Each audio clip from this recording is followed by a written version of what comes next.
lo que nosotros denominamos la fiesta del costillar compartido con amigos. Uy, ¿cómo es eso? Es una fiesta gaucha que nosotros hemos inventado. Ah, bueno, no, sí, había, ¿te acordás del chancho asado con, no sé, Con cuero. Sí, claro. Bueno, fiestas El nacionales. chancho hay con muchas. pelo, la fiesta del chancho con pelo, que se hacía allá por San Andrés de Giles, pero también estás con una taba en la mesa y nos estabas contando cómo se juega a la taba. Bueno. Así que no te voy a pedir que nos cuentes ahora, pero tenemos una taba en la mesa. Desde la música que estamos escuchando hasta que estamos acá con las madres, un símbolo de la Argentina, hablando de la taba, todo esto es nacional. Nadie puede dudar de que es un programa argentino, entonces. Y como un referente del nacionalismo quería hablar con vos, entre otras tantas cosas que vamos a conversar, porque acá tenemos tiempo. Martina Yerbe, ¿qué es el nacionalismo? Porque a veces nos encanta desde el corazón, y a veces cuando uno lo piensa, y cada referente, que uno teme. Entonces, ¿qué es el nacionalismo? La preferencia por nosotros mismos. Bien, ahí está el primer escollo. Si se puede. Siempre se puede. Bueno, Con ¿cuál ayuda es la de esperanza Dios que puede dar el nacionalismo ante tanta deuda, ante tanto compromiso, ante tanta cosa firmada, ante tanto buitre y ante portaaviones? Bueno, con la ayuda de Dios todo se puede, alineado en el orden vertical de los valores del argentino.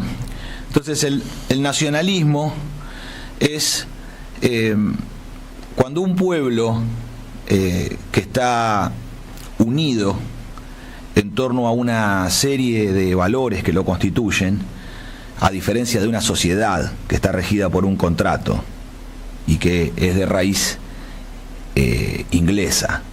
La idea de sociedad regida por el contrato es una idea desplegada por el inglés, pero con aportes también del idealismo alemán y los franceses, en la cual la idea que se constituye es la idea de contrato social. Rousseau.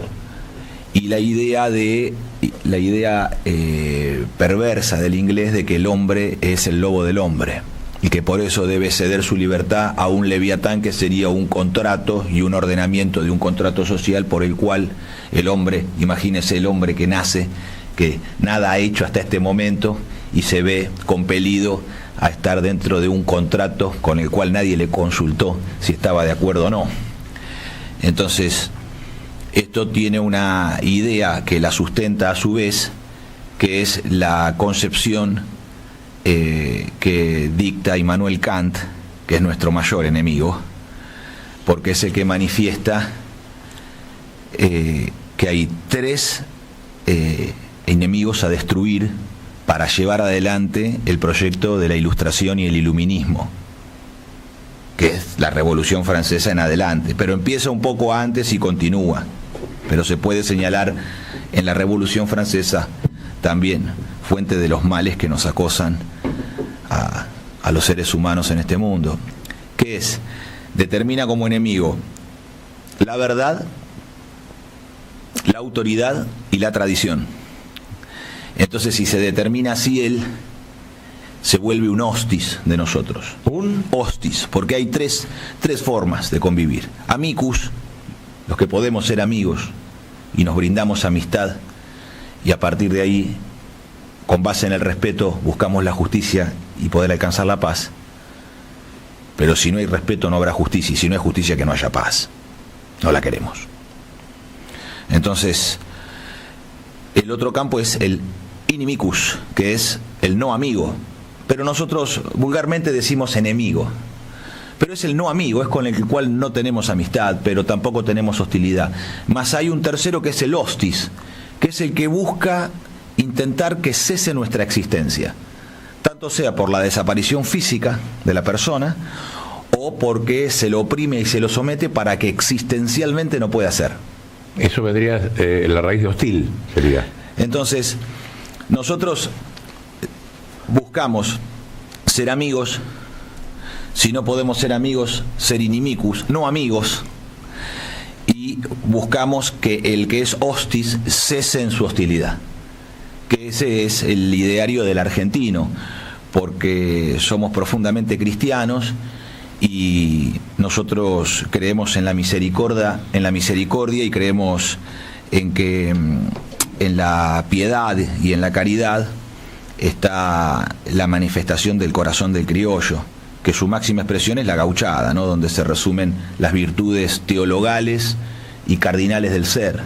Entonces, cuando nosotros planteamos un nacionalismo y una afirmación nacional, también tenemos que determinar quiénes son los contrarios a todo esto. Sí. Porque hay una penetración ideológica, cultural y filosófica que se realiza desde todos los aparatos de educación en todos los niveles de la Argentina, donde se genera una enorme confusión al respecto, y bueno, por eso se adivinan a veces ciertas intenciones de los pensamientos, en donde pareciera que una manifestación nacionalista es una manifestación autoritaria o violenta, cuando en realidad la violencia lo ejercen los antinacionales sobre el pueblo argentino. Siempre ha sido así. Bueno, entonces es justo ponerlo en estos términos y plantear que nosotros sin tradición dejamos de ser un pueblo,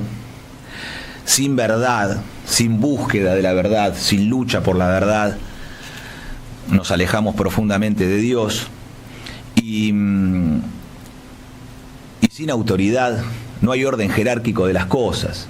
Entonces hay una falsa democracia que se disfraza bajo el ropaje de la horizontalidad, como si eso pudiera resolverlo todo. Y el mundo no funciona así, porque ni en la fábrica, ni en la construcción, ni en la industria, ni siquiera dentro de la escuela. Fíjese lo que han hecho con la educación argentina: han destruido la figura de autoridad del maestro adentro del aula.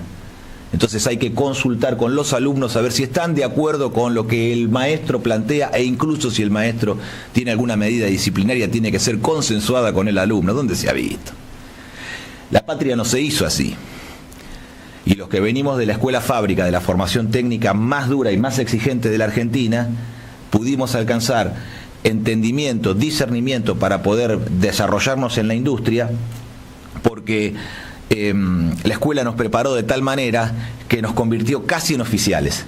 El oficial se hace a lo largo de la experiencia, y se es oficial porque se entiende, si no, no se es oficial. No es como cumplir años y volverse viejo. No, es oficial solamente aquel que a lo largo de su experiencia logra alcanzar el entendimiento necesario en la industria para poder estar a cargo de la responsabilidad. De lo que dijiste respecto de algunas cosas, por ejemplo, el no amigo o el hostil, puedo deducir que el nacionalismo no es fascista y no es progre. No, es peronista, porque Perón es el que resume todos los nacionalismos en la Argentina. Generalmente a los nacionales se nos marca como nacionales para tratar de mantenernos afuera del peronismo, porque ya el peronismo no se sabe qué es. Entonces, al perder contorno, al perder definición y frontera, el peronismo pierde identidad, se convierte en un híbrido que no se sabe bien qué es. Está más o menos para cualquier cosa. Y así lo ha demostrado en la historia, porque hubo Menems como hubo Néstors. Y estar para cualquier cosa significa prácticamente no estar para nada en serio, porque el que está dispuesto a cualquier cosa en realidad no está dispuesto a hacer nada de verdad, nada en serio. Ahora, aquellos que, usted fíjese, los hombres que son enfocados, ¿no? Aquellos que están guiados por una pasión, por un sentimiento, por una razón que los impulsa, esos hombres no se dedican a miles de cosas, se dedican a realizar con esa intensidad aquello que consideran que jerárquicamente está por encima de lo demás. Porque no puede ser que, si no es la Biblia junto al calefón, es lo mismo un burro que un gran profesor. No se puede seguir más en esos términos en Argentina. Por eso Perón resume todos los nacionalismos. Y todos los nacionalismos, que son San Martín, Rosas, Irigoyen y Perón, es una cadena nacional de organización del pensamiento argentino, en donde se va determinando varios elementos que hacen a la constitución de nuestra patria, que es un alma gaucha, una identidad nacional, que está regida ¿por qué? Por la preferencia por nosotros mismos, por el orden vertical de los valores, por el valor de la palabra empeñada, por el valor de la palabra empeñada. El argentino detesta firmar contratos, repele los contratos, no por irresponsable o por borrado, repele el contrato porque siente que si le hacen firmar se desconfía de él. Hay argentinos y argentinos, Martín, ¿eh? Sí, yo hablo de la mayoría. En Santa Fe no hay ese tipo de argentinos, no suelo encontrarlos. Yo hablo de la mayoría. Claro. Hay minorías que intentan imponer su voluntad sobre la mayoría, pero esas minorías son justamente las autoritarias o violentas que buscan apagar nuestro ser como hostis que son. Y suelen tener guita y apoyo de afuera, mucho interés de afuera. ¿Qué se hace contra eso? Bueno, solamente con este ideal que vos tenés que es tan puro. Entonces, si ellos tienen apoyo extranjero, no son argentinos, porque nadie puede auxiliarse desde el extranjero para resolver un problema interior del país. Eso no corresponde. Eso ya está saldado en la Argentina. Somos de Rosas, no de Urquiza. Somos de Juan Manuel de Rosas, no de Urquiza. Pero no porque la idea de Rosas o la idea de Urquizas, es porque los actos de Rosas son actos de dignidad nacional frente a los actos de Urquiza, que es asistirse por el imperio de los Braganza en el Brasil para resolver un problema interior del país. Eso no corresponde. No se puede pedir auxilio a un imperio para resolver los temas nacionales. Porque incluso, mire, yo le digo, hay otro entrerriano, que hay varios entrerrianos. Pancho Ramírez. Yo no estoy de acuerdo con Pancho Ramírez, porque es un hombre que se enemistó con Artigas y es el que lo termina expulsando al Paraguay, Artigas, ¿no?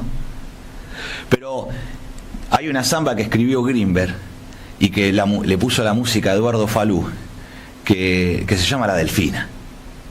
Dice: galopando va Ramírez con su caballo estrellero, lo envuelve un aire de sombra esa tarde que el lucero se va pagando su vida de caudillo y de guerrero. Pancho Ramírez, ay, la delfina. Viene la muerte con la partida, con la partida. Pancho Ramírez, ay, la delfina. Por sus amores pierde la vida, pierde la vida. Desangra la tarde en llanto la infortunada delfina.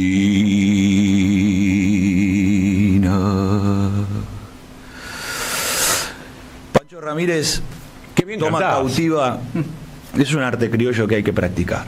Sí, claro. Lo debemos hacer todos. Pancho Ramírez es un hombre que toma en uno de los combates a Delfina, que viene del Brasil, y es una pelirroja, blanca como la porcelana, y con los cabellos encendidos. Y es una cautiva de la guerra. Y Ramírez apenas la ve, se enamora de la mujer. Estamos con Martín Ayerbe, nacionalista. Peronista. Y bueno, y viven en amor. Sí. Viven en amor. Y cuando Pancho Ramírez es perseguido por las tropas de Estanislao López, de Santa Fe, del gran caudillo santafesino, Ramírez huye con la Delfina entre los esteros. Y hay un momento en donde ella cae del caballo, y cuando cae del caballo, las tropas de López la rodean, y Ramírez vuelve a buscarla. Todo su ejército está en fuga, y Ramírez vuelve a buscar a Delfina, que está caída del caballo. Y Ramírez solo enfrenta a 5 o 6 hombres a caballo, él solo. Levanta a la Cristina, la monta adelante y huye hasta que un disparo lo alcanza. Y cae Ramírez y la Delfina huye. Me contaste que Entonces, la levanta a su mujer, la levanta a Delfina. ¿Cómo es? Delfina. A la Le salió Delfina que está Cristina. Por algo en el debe piso. ser. No, Delfina. Claro. Y la levanta del piso y la monta adelante, la rescata y huye, pero un disparo lo alcanza. Ya su suerte está escrita, evidentemente, está inscripta en el destino. Y ese acto de coraje y de valentía por la mujer que uno ama, de alguna manera lo redime a Pancho Ramírez de sus enormes errores políticos. Pero bueno, yo que con esto quiero señalar que uno encuentra grandes hombres argentinos de un enorme carácter, de una conducta, y que a pesar de sus errores políticos, de las enormes equivocaciones, han han sido hombres dignos que merecen respeto.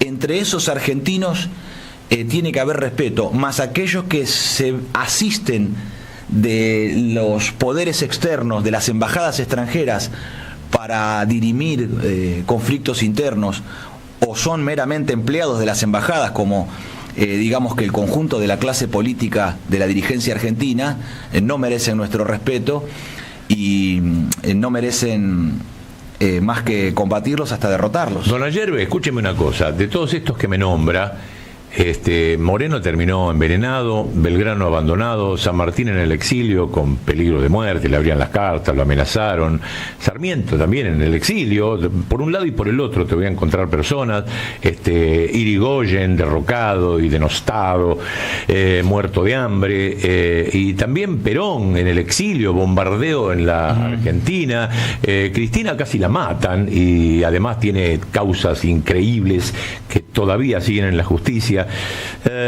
Medio complicado el hecho de poder accionar todo este tipo de ideales y de compromisos. Digo, en su ideario, ahora instrumentándolo, a ver, ¿cómo se puede resolver esto? ¿Es tan fácil como cruzar esta calle Sáenz Peña o es ir a Córdoba, marcha atrás por la Ruta 7? Bueno, nosotros tenemos una doctrina nacional que tenemos que observar, que está sintetizada por Perón en la comunidad organizada, que se puede leer de dos maneras. La comunidad organizada es un sistema social a construir, es un sistema social a organizar de tal manera en donde las organizaciones libres del pueblo son las que determinan el poder popular, porque el pueblo atomizado, separado, disgregado, no es pueblo, es masa. Más si está organizado en las naturales organizaciones libres, que no son creaciones del Estado, sino que son creaciones comunitarias del propio pueblo, la sociedad de fomento. En 2001 pasó eso. La junta vecinal, sí, el club, los sindicatos, a diferencia de lo que vos mencionabas con respecto al fascismo. En el fascismo es el Estado el que crea un orden general vertical de arriba para abajo y crea las instituciones. Más los criollos, los argentinos, no tenemos que ver con eso. Porque somos distintos, no es en contra de ellos, es que nosotros hacemos otra cosa. Lo nuestro surge del fondo comunitarista, que es la verdadera doctrina de los argentinos. O sea, la ideología de abajo para arriba, no de arriba para abajo. Porque es así el pueblo argentino, no es que una idea mía, sino que esto es fruto de la observación objetiva de la realidad, lo que estoy planteando. Los argentinos somos comunitaristas, nosotros somos comunitaristas corporativos, para decirlo neutralmente, para no decir somos peronistas. Pero si yo quisiera decirlo con cierta neutralidad científica, ¿no? Si, bueno, ¿usted cómo lo determinaría sin hacer alusión al general Perón, o a Irigoyen, o a Artigas? ¿Cómo lo diría? O incluso a Sandino, o a Martí, o a los patriotas americanos, que son hermanos nuestros, no hay diferencias. No hay diferencia. Sandino es argentino para nosotros, no es un extranjero, es otro criollo como nosotros. Entonces, este comunitarismo tiene como base dos encuentros, el encuentro del indio y el español, que en la lucha y en el lecho han dado esta raza que es la última raza, que es la de los criollos, en donde la forma de organización, si uno puede observar los tehuelches o los guaraníes o los tobas, los cuom, incluso hasta el incanato, ve que hay un cierto orden comunitario que rige a través de la asamblea alrededor del fogón. Bueno, y lo otro que es, bueno, el aporte español, que es lo castellano, que es el cabildo. El órgano de cabildo, que es el órgano que por cercanía es el órgano de aglutinamiento político del pueblo. En el campo no se hace política, porque las extensiones son enormes y se está más bien solo en el campo y se está realizando las tareas rurales, no hay polis. Ahora, ¿dónde hay? En el pueblo hay polis. Entonces, por cercanía, ¿cómo puede, en esto que no es ninguna democracia en la que vivimos los argentinos, qué tipo de democracia es si el pueblo no participa ni es protagonista? Bueno, ¿qué deberían ser las intendencias del país, los municipios, las intendencias? Cabildos tendrían que ser. El intendente tendría que ser meramente un hombre que es un instrumento al servicio de la convocatoria general, que es la reunión del pueblo. No, que el intendente resulta que es el tipo que tiene, a ver, si no tenés laburo le vas a pedir laburo, si no te da un plan, una bolsa de comida, hay que pedir, no, mi nena está sin trabajo, no me podría conseguir algo. Resulta que el intendente, ¿qué es? ¿Qué es el intendente? Es totalmente contrario a la idea de democracia comunitaria que tenemos los argentinos. Las actuales figuras estoy hablando, el orden instituido en el hoy. No digo que no haya hombres buenos, porque claro que hay intendentes buenos, hay hombres buenos en el país, incluso en función pública. Pero no, lo que es alienada es la idea de ejecución del poder democrático en el país. Entonces, donde hay un aporte español y un aporte indio, se constituye en la Argentina esta idea del comunitarismo. Este comunitarismo es la base del poder popular. Y es el poder popular el que determina la soberanía nacional. Porque si no hay soberanía popular en el orden interior de la Argentina, la nación no es soberana en el mundo porque no tiene la base de poder que la constituye, que es el pueblo. Y acá no hay, como en Alemania, una aristocracia, como los Junkers alemanes, que toma en manos de sí su idea de conducción de la nación alemana, la burguesía podría decirse, la nobleza alemana, que no es una burguesía, es la nobleza alemana. Acá en la Argentina no, acá la idea de soberanía está en el pueblo. Pero los Anchorena, los Blaquier, los Martínez de Hoz, toda esa gente muy poderosa, con mucha plata, los de la zona núcleo, toda esa gente, o los Bulgeroni, los Roca, toda esa gente, ¿no es parte de nuestra nobleza? No, porque de nobleza no tienen nada, están todos entregados a los intereses extranjeros. Bulgeroni es un testaferro de la British Petroleum, trabaja para Inglaterra, no trabaja para la Argentina, muchachos. Tendrá DNI argentino, pero no trabaja para la Argentina. Es lo mismo que Eduardo Elstein, tendrá DNI argentino, pero argentino no es, criollo no es. Entonces, el asunto es el siguiente. Sobre esta idea de base comunitaria, que es importante porque de esto no se habla habitualmente en la Argentina, sí me monto hacia la idea del comunitarismo, hacia el corporativismo, que es la idea del Estado empresario argentino. El Estado empresario argentino es un instrumento de organización nacional lo tuvimos. Que lo tuvimos. Le conocemos el gusto a eso. Bueno, entonces, esta idea comunitaria también. Lo que pasa es que hay que repasar la comunidad organizada y también caminar, por lo menos nosotros que hacemos. Nosotros hemos decidido poner nuestra tropilla, el Movimiento de Liberación Nacional. Nosotros hemos decidido poner nuestra tropilla al lado de el caballo de Alberto Vuela. Entonces marchamos juntos. Alberto Vuela con B larga. Es el más grande filósofo de los argentinos. Es el más grande filósofo de los argentinos. Y es el que ha recientemente publicado un libro que es Teoría del Peronismo, donde el que quiere comprender qué es el peronismo puede hacerlo a través de un texto simple escrito por un criollo que tiene una enorme profundidad y donde se puede encontrar nuestra identidad. Porque Perón resume todos los nacionalismos. Perón dice, si Irigoyen no hubiera hecho lo que hizo, nosotros nos hubiera costado más. Y antes Juan Manuel de Rosas, que nacionaliza el comercio exterior y la banca, que estaba en manos de los ingleses, y que dio una política proteccionista para la incipiente industria argentina del artesanado. Como San Martín se valió del Fray Beltrán para crear el propio parque de armas y que es la incipiente fundación de fabricaciones militares que nacen en el Plumerillo. Entonces, desde el Fray Beltrán a Rosas, Irigoyen con Mosconi creando la primera petrolera estatal del mundo. Que a imagen y semejanza se crearon Pemex en México, AMPACAP en Uruguay, Petrobras en Brasil, YPFB en Bolivia. Bueno, yo esto lo digo infinitamente. Viajando Mosconi por todos esos lados, claro, diciéndole cómo se nacionaliza el petróleo. Pero claro, si habló con Cárdenas en México y le dijo, el modelo es este, ustedes pueden haber nacionalizado el petróleo, pero si ustedes no tienen el dominio sobre la explotación. Y aquí está la diferencia clave en este momento con respecto a el peronismo, que se ha convertido en un gran naranjal donde cada uno agarra la naranja que quiere y la come como quiere. Está bien que pueda haber cierta amplitud de pensamiento, pero hay cosas que hay que determinar, porque el peronismo no es un liberalismo donde la inversión extranjera directa y los capitales extranjeros y las multinacionales conducen al país y acá ponemos inspectores. No, eso no va más, eso es menemismo recalentado. Acá lo que hay que determinar claramente es que nuestra identidad nacional, que requiere de una conversación con base en el respeto, porque esto que yo estoy diciendo de lo que es el ser argentino lo digo yo, y yo sé que hay millones de criollos que acuerdan en esto, pero también me puedo encontrar con argentinos que estén en duda sobre este tema o que manifiesten otra idea. pero es bueno que lo podamos conversar, Sí. para poder hacer un encuentro de argentinos, porque lo que tenemos que hacer es volver a unir a los argentinos en una verdadera orgánica nacional, porque no es la inclusión lo que buscamos, es la integración, porque en la integración el integrado debe sentirse integrado. Si se siente verdaderamente integrado es que hay integración, porque tiene vida orgánica, está integrado orgánicamente a un cuerpo que es la comunidad y la nación.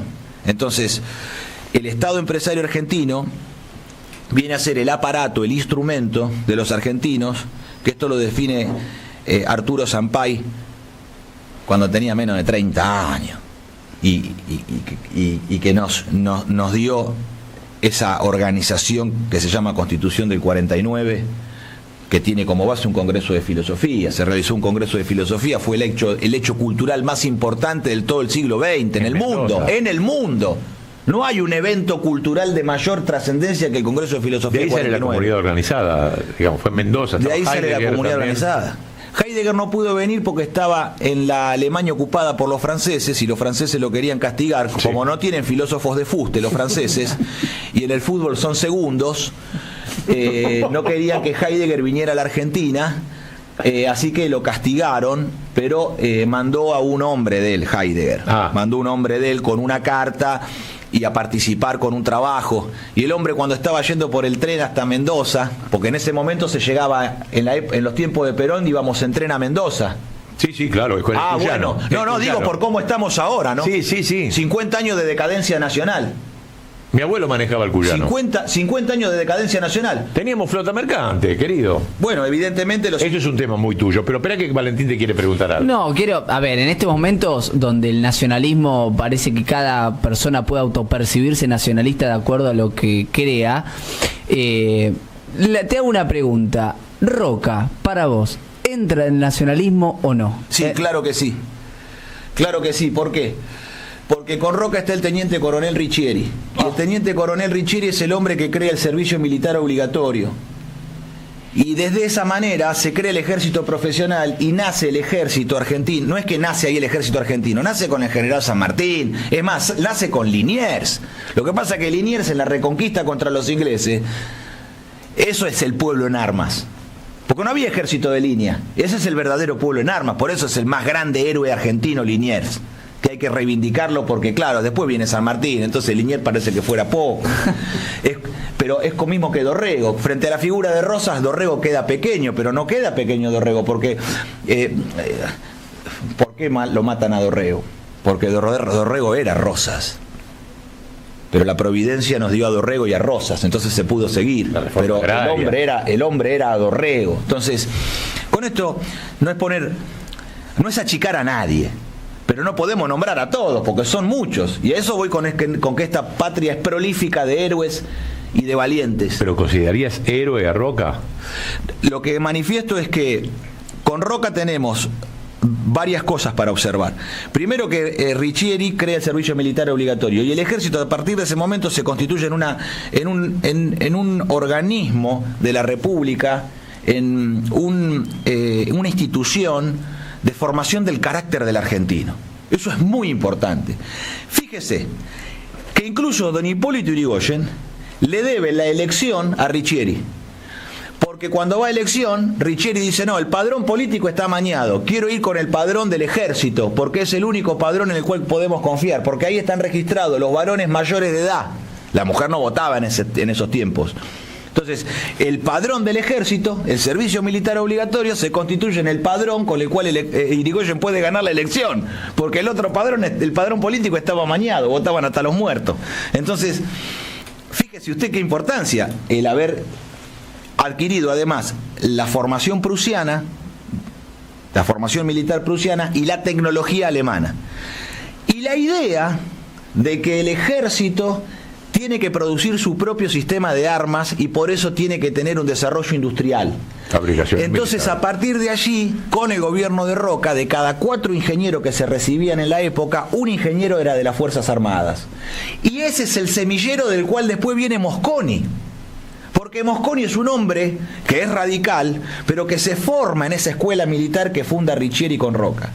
Y de ahí vienen Savio, Luteral, Baldrich, Francisco de Arteaga, fundador de la Aeronáutica Nacional en el área material Córdoba, la fábrica militar de aviones en 1930 en Córdoba, y el propio general Perón.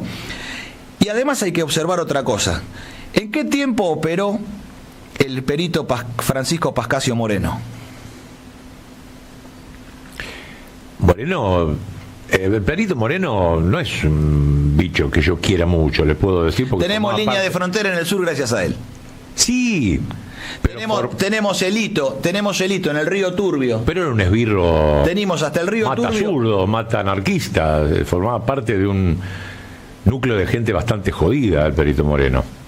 Bueno, yo no pienso eso, pero nosotros tenemos los hechos objetivos. Al lado de Uriburu. Los hechos objetivos indican que Perón también estuvo como edecán al lado de Uriburu, pero son los órdenes jerárquicos del mando en el ejército. Entonces no tiene que ver con la idea. Probablemente ¿Cómo Perón, se llamaba? Alianza Libertadora. Perón no tenía la idea de Uriburu, tenía su idea. Esa triple A de los años 20. Esa triple A de los años 30. No, pero no se puede traspolar así. Pero cuénteme, para eso lo tengo. Pero hay que observar esto. Yo a Roca no lo abrazo por la enorme matanza que llevó, que antes la hizo Rosas. La primera campaña en el desierto, que fue más mortífera, fue la de Rosas. Pero Rosas no hizo una matanza. El que no hizo tanta matanza fue Roca, que los apresó, que los usó como esclavos. Rosas arregló con el indio. Rosas era respetado por el indio. Rosas hablaba con Catriel. Le decían Tata a Rosas. Los indios le decían Tata a Rosas. Rosas es un hombre que pacifica a la Argentina y es un hombre que arregla con el indio, que establece un orden.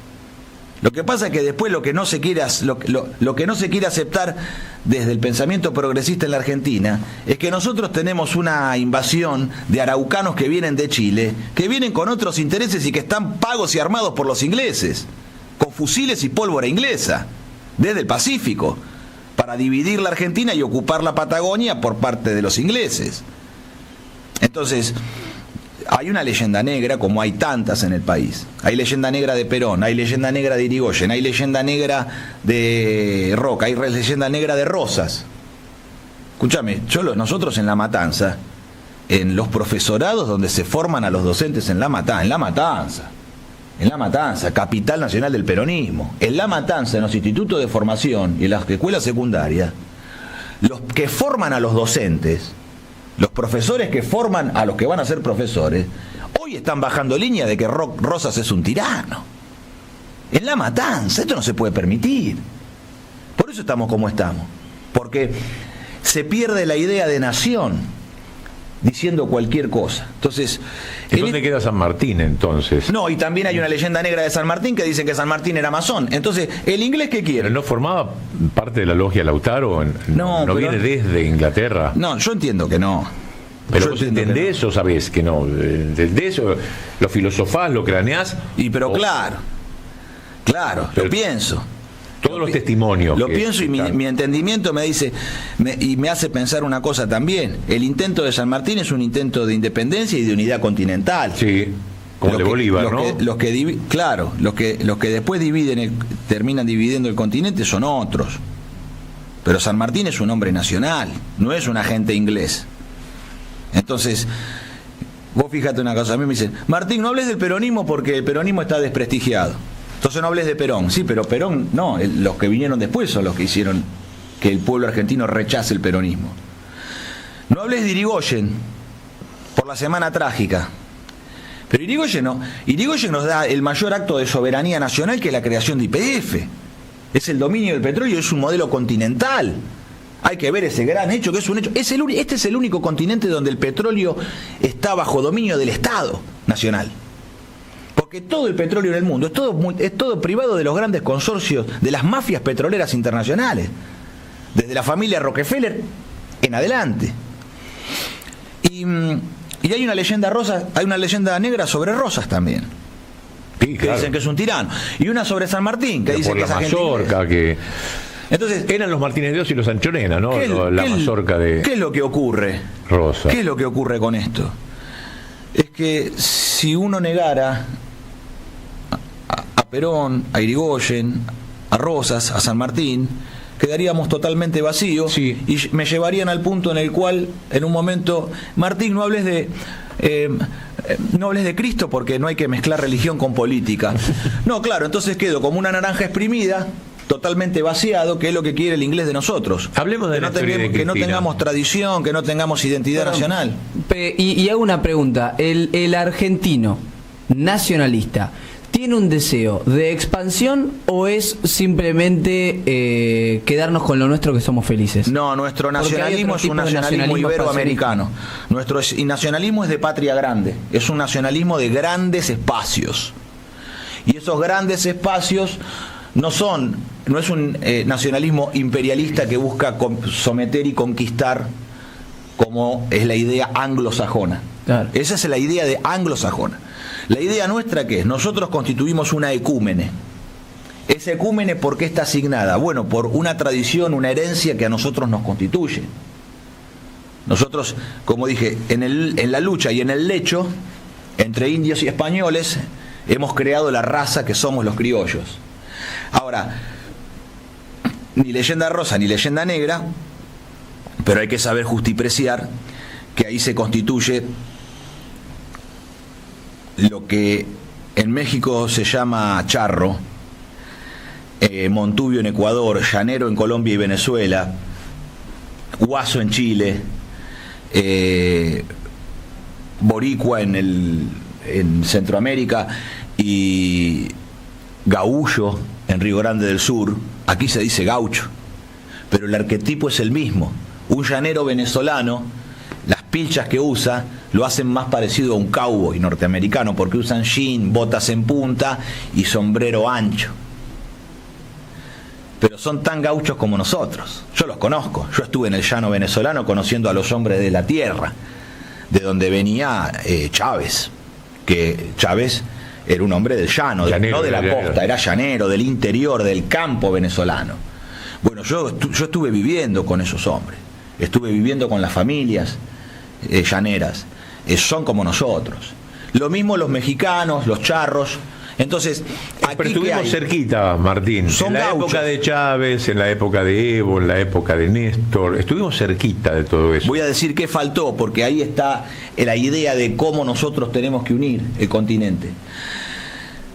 Nosotros necesitamos crear una ley de almirantazgo iberoamericana para enfrentar la ley de almirantazgo del inglés, que es la que rige el comercio exterior y la finanza.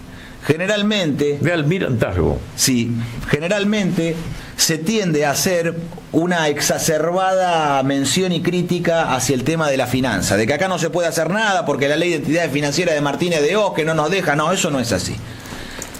No es así. Nada nos impide a nosotros en este momento volver a reconstruir nuestra marina mercante y dominar el comercio exterior, incluso con la ley de entidades financieras, con la cual no acuerdo, pero lo que estoy poniendo, porque no va a faltar el obtuso que esté diciendo, está de acuerdo con Martínez de Oz, la mala intención. No, estoy planteando lo siguiente. Incluso, a pesar de lo que dicta la ley de entidades financieras de Martínez de Oz, eso no nos impide a los argentinos estatizar los puertos en un próximo gobierno nacional, cosa que nosotros vamos a hacer si Dios nos lo permite. Tomar control de los puertos argentinos.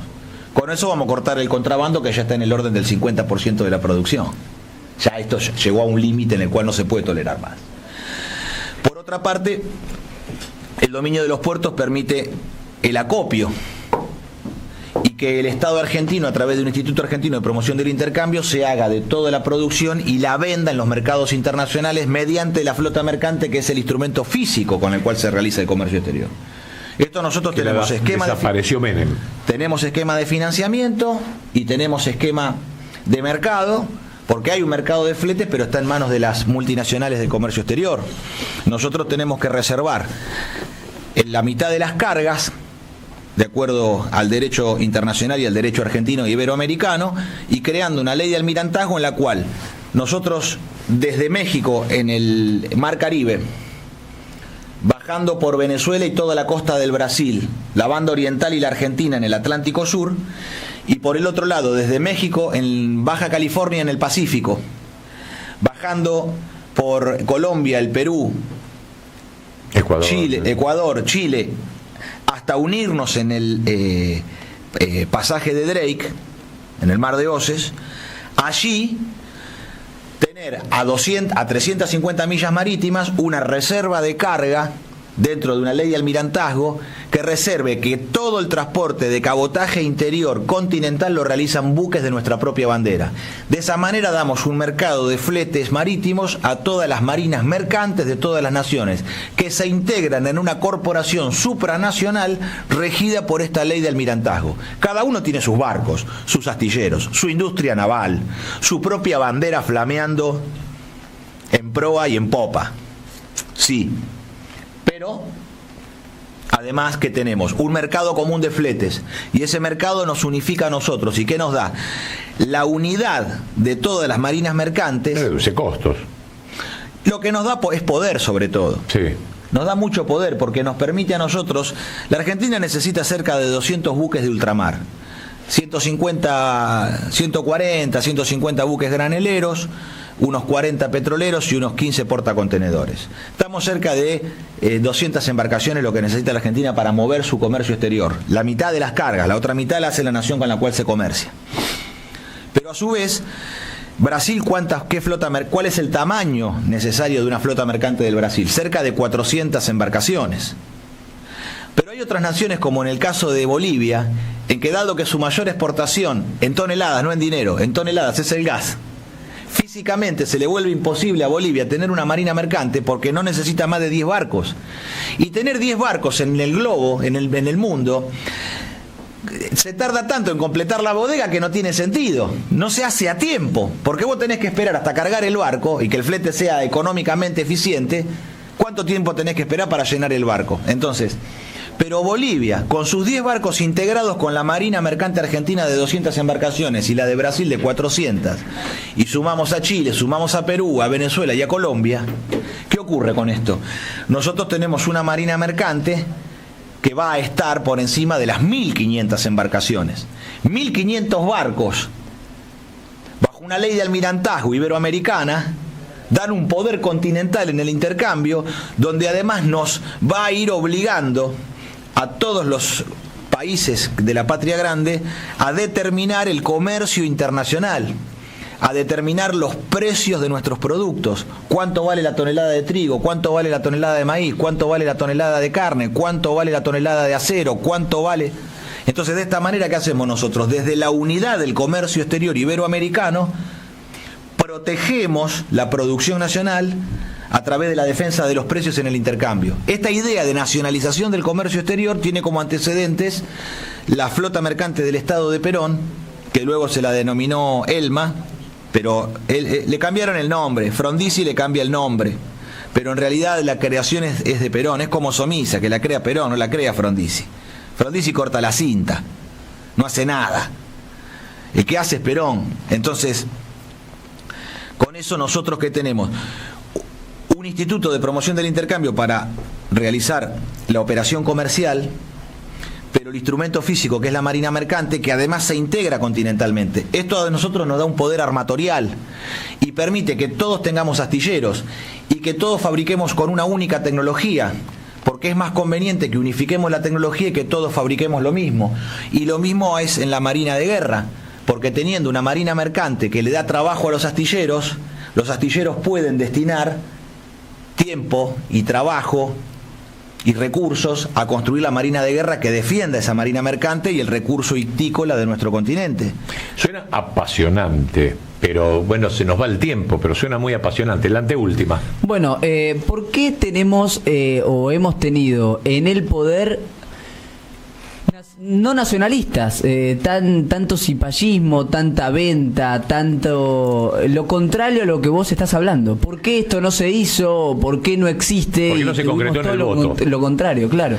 Porque nosotros tenemos desde el último gobierno del general Perón, donde el último, 73-70. El último gobierno del general Perón, lo que no se viene realizando en la Argentina es el modelo argentino para el proyecto nacional. El 1 de mayo del 74, en la Asamblea Legislativa, el general Perón dice: vengo a traer lineamientos generales, porque la tarea la tienen que realizar los argentinos a través de las organizaciones libres del pueblo y de esa manera edificar el modelo argentino. Yo doy solamente lineamientos generales.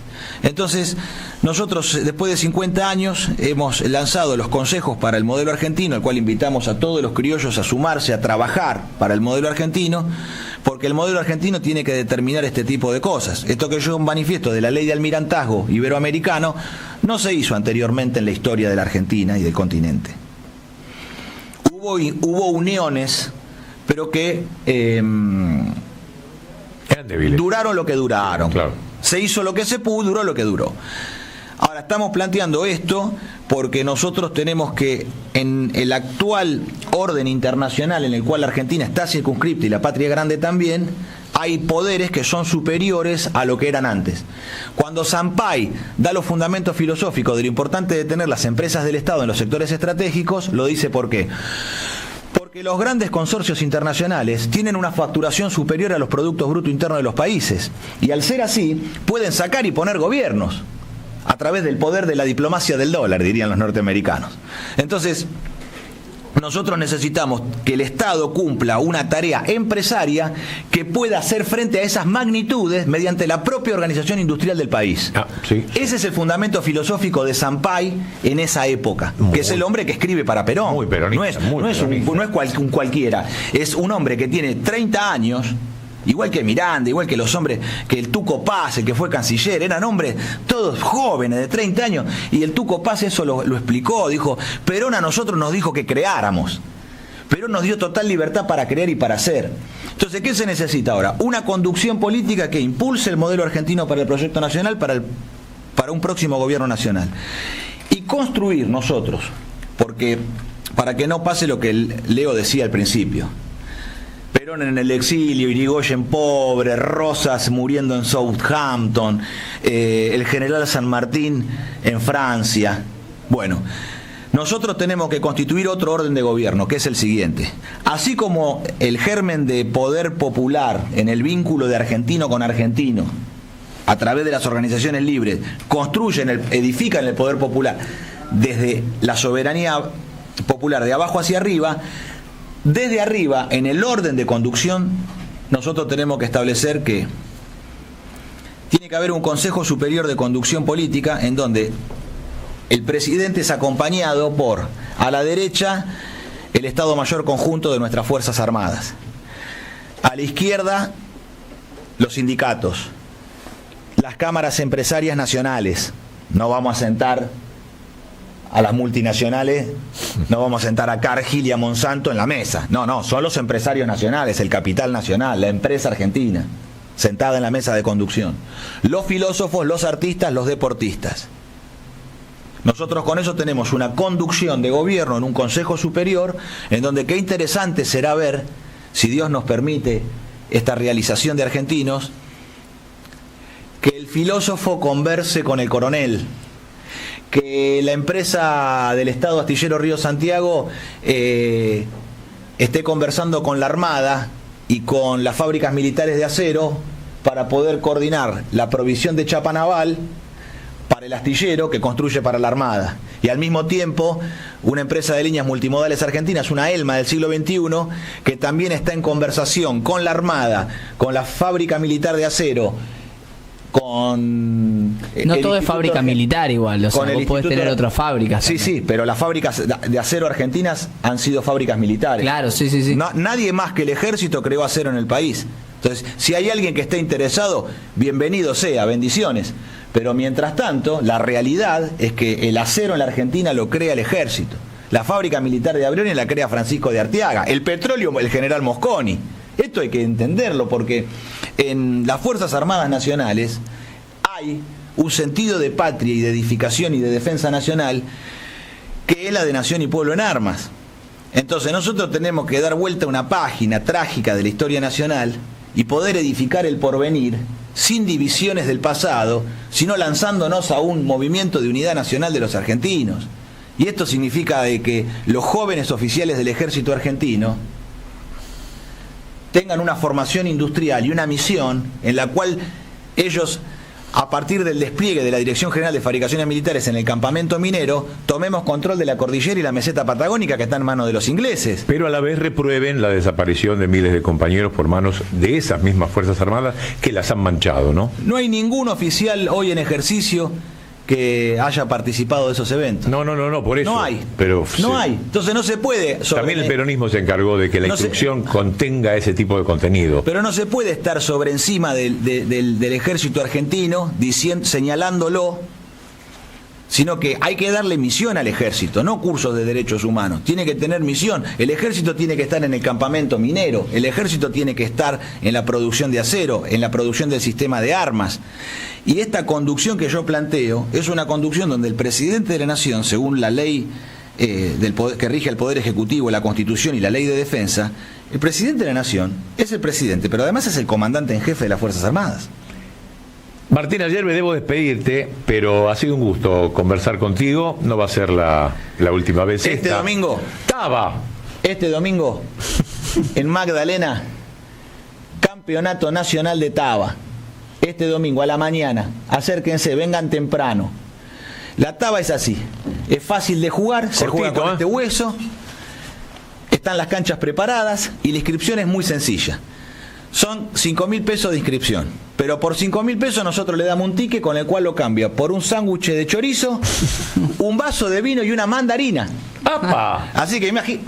O sea, en realidad, ¿qué le cobramos? Y además se puede no se apuesta, pero es por fichas. Es por ficha. Entonces nosotros le vamos a dar una bolsa de ficha, un choripán, un vaso de vino y una mandarina, y con eso hacemos el campeonato. En Magdalena. En Magdalena. Martín Ayerbe, muchísimas gracias. Un gusto. Poneme la tanda.